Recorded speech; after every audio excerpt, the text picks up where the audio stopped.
শরবত খা, এটা সমস্যা নেই। এরা আরো ব্লেন্ড হতো একদম। হ্যাঁ না ব্লেন্ড হতো না।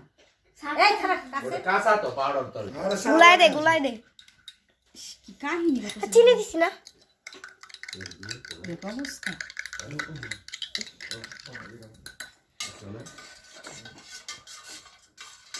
এটা ইউটিউবে সার্চ করে দেওয়া লাগবে এটা সব কেমন কি আর কি করে আর কিচ্ছুই না এডি গাইস আমি বিটরুট খাচ্ছি না কইছি